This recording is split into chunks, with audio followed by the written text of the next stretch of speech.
प्रणता प्रणतास्ता सर्वमंगलमांगल्ये शिवे सर्वार्थसाधिके शरण्ये त्र्यंबके गौरी नारायणी नमोस्तुते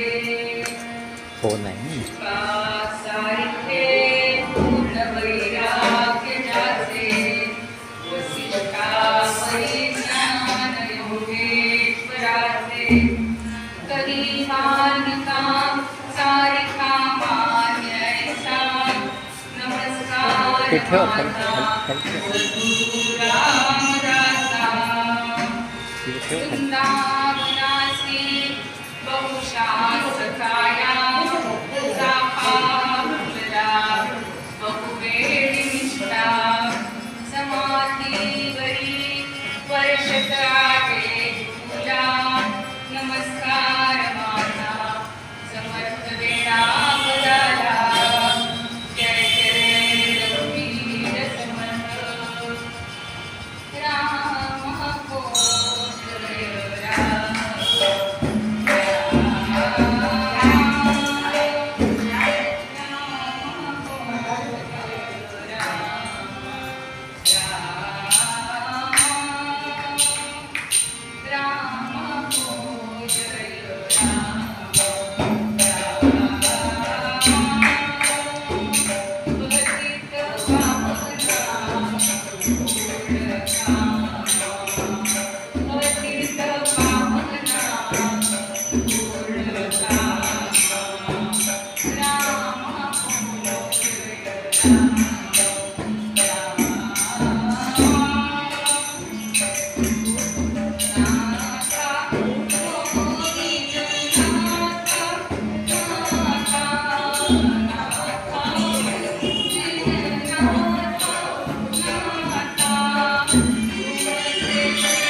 राम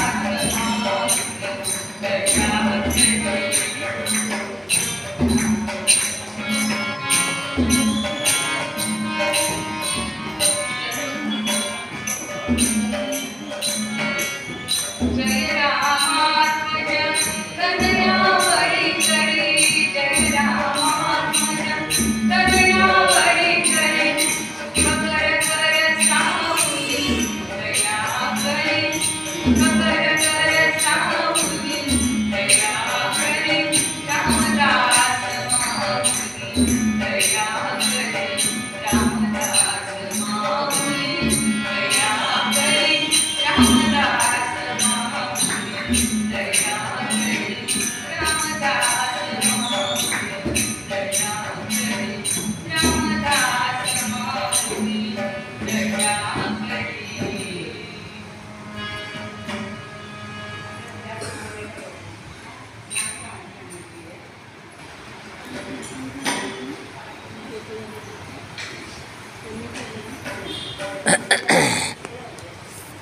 रघुपति राघव राजा राम पतित पावन सीताराम रघुपति राघव राजा राम पतित पावन सीताराम जानकी जीवन राम राम जानकी जीवन राम राम सुंदर माधव प्रेम श्याम सुंदर माधव प्रेम श्याम रघुपति राघव राजा राम पतित पावन सीताराम रघुपति राघव राजा राम पतित पावन सीताराम पतित पावन सीताराम पतित पावन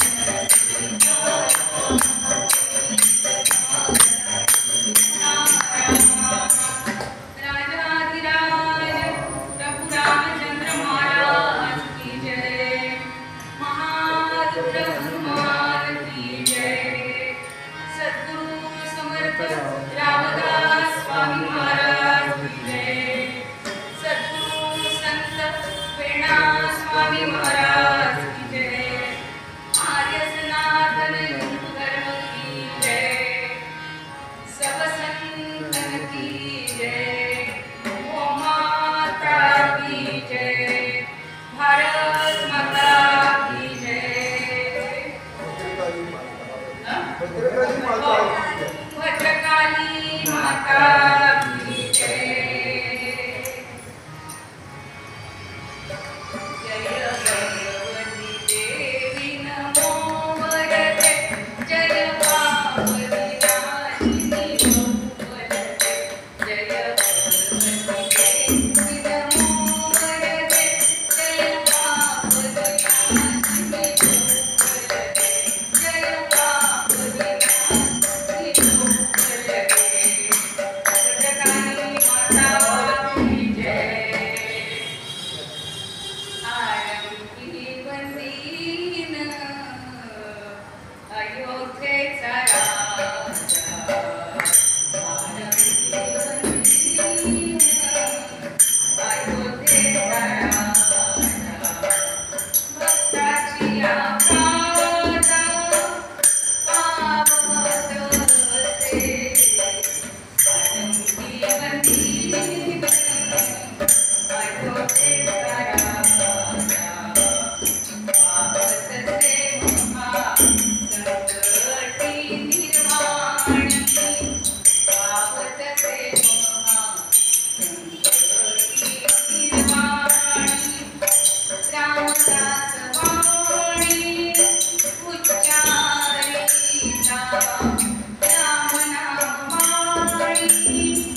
तसे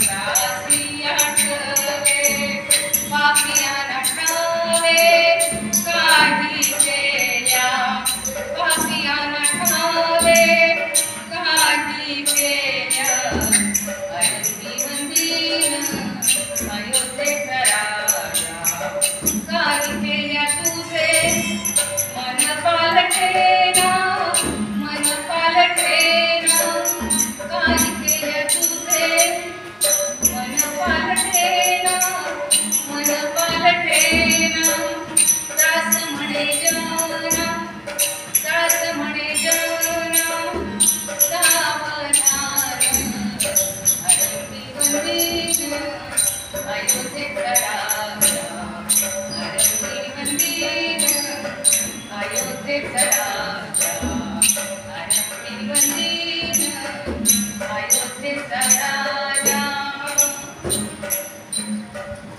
प्रस्तुत सेवेसाठी श्री समर्थांच्या एक अभंग आपण हा निवडलेला आहे. आपल्या सगळ्यांना माहीत आहे की याच महिन्याच्या सुरुवातीला नवमीला आपण श्री रामजन्माचा उत्सव सगळ्यांनी जोरात साजरा केला. एवढंच नाही तर यावर्षी या उत्सवाला एक वेगळा आनंद आणि वेगळा उत्साह होता. 22 जानेवारीला श्री रामलल्लांचं अयोध्येमध्ये पुनरागमन झालं आणि पुन्हा ते त्या ठिकाणी विराजमान झाले. त्यामुळे सगळ्या भारत देशात नव्हे सर्व जगामध्ये हा इतका आनंदोत्सव साजरा केला गेला की अजूनही हा चैत्र महिना आता संपत आला पण आपल्याला अजून रामाचे गुणगान कीर्तन करावंसं वाटते. आणि महत्वाचं काय या अभंगाचं एक वैशिष्ट्य असं आहे की हा अभंग शृंखला पद्धतीने बोलत आहे. शृंखला म्हणजे साखळी कशी एकातेक भुकलेली असते ना तसा हा अभंग आहे. आपण पाहिलं तर लक्षात येईल पहिलं जे चरण आहे पहिली जी ओळ आहे त्याचा जो शेवटचा शब्द असतो तो दुसऱ्या चरणाचा पहिला शब्द घेतलेला आहे.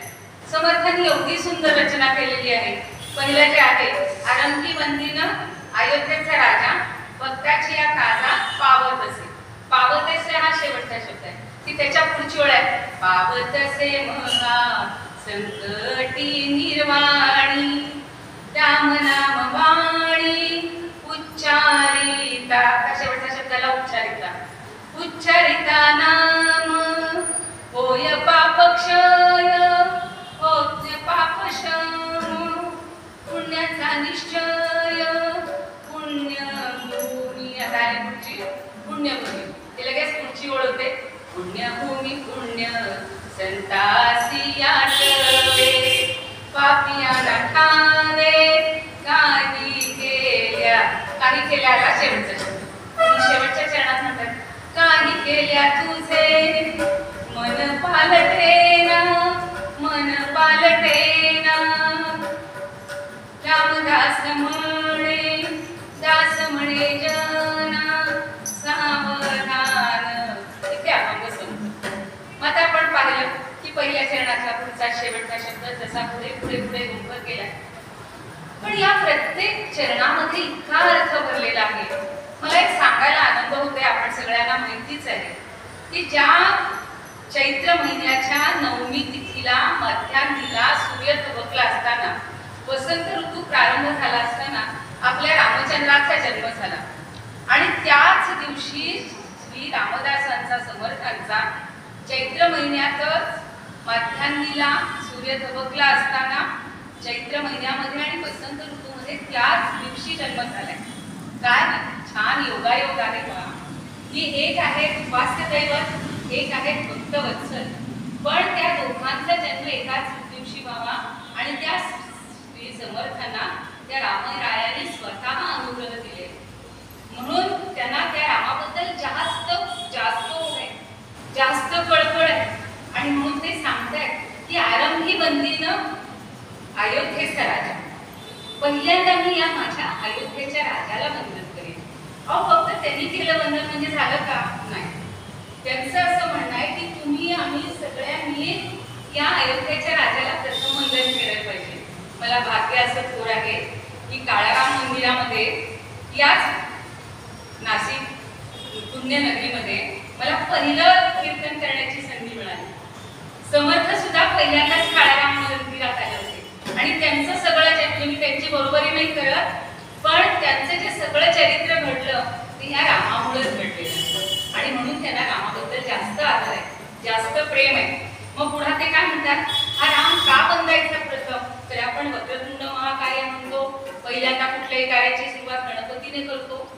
पण ते सगळ्या देवांमध्ये रामालाच पाहतायत, रामामध्ये सगळ्या देवतांना पाहतायत.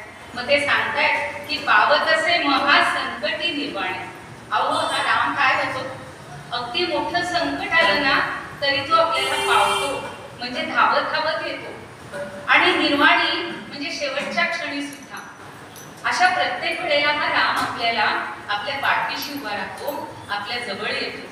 आणि म्हणून रामदास वाणी रामनाम वाणी उच्चारिता. फक्त रामनाम घ्यावं, त्याला पैसे लागत नाही, आपल्याला काही करावं लागत नाही, केवळ जाता येता वस्तुता राम नाम नामाचा घ्यायचंच आहे ना आपल्याला रामनाम. आणि मग त्यामुळं काय होणार आहे, रामनामाचं जप केल्यानंतर किंवा नाम घेतल्यानंतर आपल्या पापाचा शम होतो किंवा क्षय होतो, आपलं पाप सगळं संपून जातं. आणि पुण्यभूमी ही राम म्हणजे ही पुण्यभूमी आहे आणि ती पुण्यवंताशीच आठवतो. इथे आपण सगळे पुण्यवान आहोत बरं का, म्हणून आपण इथे आलेले आहोत. भगवतीची किंवा रामाची आपण प्रार्थना करतोय, आपल्याला आठवतोय तो रामही आठवतोय, भगवती पण आठवतीये. पण पापियांना ठावे काही केले. जे पापी आहेत ना, आज तर कलियुग आहे, हे त्या काळच्या युगामध्ये सुद्धा पापियांना ठावे. समर्थाने म्हणले आपल्याला म्हणजे त्यावेळेला सगळे पापीच होते, सगळ्यांनी आपल्यावर आक्रमण केलेली होती, त्यांना राम आठवत नव्हता. काही झालं तरी त्यांना राम आठवत नाही. म्हणून दास म्हणे, शेवटची ओळ जरा विचार करण्यात येते. दास म्हणे जना आणि पुढे सावधान. पण दास म्हणे जना, दास म्हणे सावधान. आता काय म्हणायचे की दास म्हणे रामाला म्हणतात का की काही केल्या तुझे मन पालटे ना. त्याच्या आधीची ओळ, तुझ्या आधीचा भाग फार महत्वाचा आहे. अरे रामा, एवढी आम्ही तुझी प्रार्थना करतोय, एवढी स्तुती करतोय, एवढी पारायण करतोय, अरे तरी तुझं मन पाळते ना. असं समर्थाने म्हणलं असेल का भाऊ? नाही, तसं नाहीये त्यांना म्हणायचं. काही केल्या तुझे मन पाळते ना. दास म्हणे जना सावधान. आपल्या जनांना उद्देशून त्यांनी म्हणले की जरा सावधान व्हा. कारण का की आता हा सगळा काळ अत्यंत बिकट आलेला आहे, संकटाचा आहे, अवघड आहे. आता तर आपल्याला नव्या निवडणुकांचा वारं कालपासून मागच्या आठवड्यापासून वाहत आहे. आजच मला त्या एक जणांचा फोन आला नाशिकच्या श्रेष्ठांचा, तुम्ही जिथे जाताय तिथे जरा सगळ्यांना प्रबोधन करा, 100% मतदान व्हायला पाहिजे, चांगले लोक निवडून आले पाहिजे. आणि त्याच्या मागे एक थोडीशी प्रेरणा अशी आहे की आता आपल्याला रामाचंच सगळं चिंतन करावंसं वाटतंय, रामासारखं व्हायचंय. का पहिले उत्सव साजरे करतो, 5,000 झाले, कोणी म्हणतं 7,000 झाले, म्हणते 10,000 झाले, तरी अजून रामाचा जन्म करायचा, रामाचे उत्सव करायचे, सगळ्यांनी एकत्र यायचं, पारायण करायची. त्याच्या मागं नुसता उद्देश एकत्र येऊन पारायण करायचंय का? आपल्याला काय करायचंय, रामाचे गुण घ्यायचे. आणि राम हा कसा आहे, किती गुणांचा सागर आहे. रामाच्या नावाचा उच्चार जरी केला तर आपल्या पापाचा शम होतो. कारण राम कसा आहे, सत्यवादी, महोत्साही, वृद्धसेवी, जितेंद्रियः, मितभाषी, कर्मेषु कार्येषु वक्ता, वाचस्पते समः, लोकप्रियत्वे चंद्रमा, चंद्रस्य वसुधाया क्षमा गुणैः, बुद्ध्या बृहस्पते स्तुल्यो, वीर्ये च स्याच्छचीपतिः. प्रत्येक देवापेक्षा त्याचं सामर्थ्य जास्त आहे. बुद्धीमध्ये बृहस्पती सारखा आहे, पराक्रमामध्ये इंद्रासारखा आहे, बुद्धिमंता अत्यंत महोत्साही आहे, वृद्धांची सेवा करणार आहे. मुख्य म्हणजे एक वाणी एक वचनी ही तर विशेषण आपण वापरतोच. सगळ्यांच्या बद्दल नम्र असणारा, प्रेम असणारा, प्रजेला आनंदित ठेवणारा असा हा राम आहे. आणि म्हणून त्याला आपण वंदन करायचं आहे. पण त्याचे गुण एक एक आत्मसात करायचे, आपलं जीवन उजळून टाकायचे. खरं म्हणजे राजा म्हटलं की राजा जसा राजा तशी प्रजा, जसा राजा असेल तशी प्रजा होणार आहे. पण हे रामाकडे गुण आले कुठून? इतके गुण रामाकडे आले त्याच्या पित्याकडूनच आलेले आहेत. महाराज दशरथ सुद्धा तसेच होते, सत्यसंध होते, अत्यंत अत्यंत पराक्रमी होते, प्रजेची काळजी घेत होते. आणि राम तर तसेच सगळे गुण त्याच्या दसपटीनं नव्हे हजारपटीनं घेऊन आले. आता जे म्हणले की पावत असे महासंकटी आणि फक्त निर्वाणी. आपल्याला किती उदाहरण आहेत. प्रल्हाद असेल, ध्रुव असेल, आता जास्त डिटेलमध्ये नाही सांगणार, आपण सगळे जाणकार आहात. मग जनाबाई, तुकाराम, ज्ञानदेव, सगळ्या संतांना, सगळ्या मोठ्या लोकांना संकटाच्या वेळी कधी विठ्ठल रूपात, कधी कृष्ण रूपात, द्रौपदीलाही माहिती आहे संकटकाळी त्यानं इतकी वस्त्र पुरवली की न संपणार. असा हा राम महासंकटकाळी. आणि निर्वाणीचं अगदी सगळ्यांना माहिती असलेलं उदाहरण म्हणजे अजामेळाचं. अजामेळा पहिल्यांदा चांगला सच्चिल होता. मध्यंतरीच्या काळात त्याचं दुर्वर्तन सुरू झालं आणि त्याला मुलं झाली. मुलाचं नाव नारायण ठेवलं. आणि जेव्हा मृत्यू समय आला त्यावेळेला त्यांनी म्हणलं, नारायणा नारायणा ये रे की करत नारायणा खरं धावत आलेला आहे. नारायणानं आपले दूत तिथे पाठवले. यमदूतांना विष्णुदूतांनी परतवून पाठवले. म्हणजे अंतकाळी सुद्धा आपल्याला राहा. आत्ताच घटना मी जे सांगत होते, 10 दिवस झाले माझ्या प्रमेयानं, आयुष्यभर अगदी नोकरी नाही मिळाली म्हणजे केली तरी सुद्धा रोज बारीक अक्षरात एवढ्या सगळ्या आयुष्यभर वया त्यांनी लिहिल्या. श्रीराम जय राम जय श्रीराम. ज्या दिवशी गेले त्या दिवशी मुली तोच जप करत होते. बोलता येत पण ओठाने ते श्रीराम जय राम जय जय रामच म्हणत होते. आणि शेवटचा श्वास श्रीराम जय राम म्हणूनच घेतले. आणि त्यांच्या या आश्रयपेटावर वया साठलेल्या होत्या. त्यांचेच भाऊ एक असे झालेले आहेत संन्यासी यती मोठे महाराज. त्यांनी जे मंदिर बांधलं ते रामाच्या मंदिरात पायथ्याला तळाशी जो ओटा आहे त्याच्या खाली या सगळ्या वया ठेवल्या. म्हणून पावत असे महासंकटी आणि निर्वाणी. मला सहज आता आठवण झाली. तर म्हणजे असं आपण सांगू नये, दुःखाची गोष्ट सांगू नये, पण ह्या दुःख नाही हा आनंद आहे. तर असा हा राम आपण आठवूया. रामाकडून काय घ्यायचे? दुसऱ्याच्या सुखासाठी मी दुःख घेणार. आणि रावणाकडून काय घ्यायचंय? माझ्या सुखासाठी, म्हणजे माझ्या सुखासाठी सगळ्यांना दुःखी करणार. म्हणून आपल्याला राम हृदयाचं व्हायचंय, रावण हृदयाचं व्हायचं नाही. त्यासाठी रामानं किती संकटांवर मात केलेली तो गुण आपल्याला घ्यायचा आहे. त्याला म्हणजे एक श्लोक घ्यायचा होता, मग ते काय होतं ते, कारण आपल्याला वेळ कमी आहे.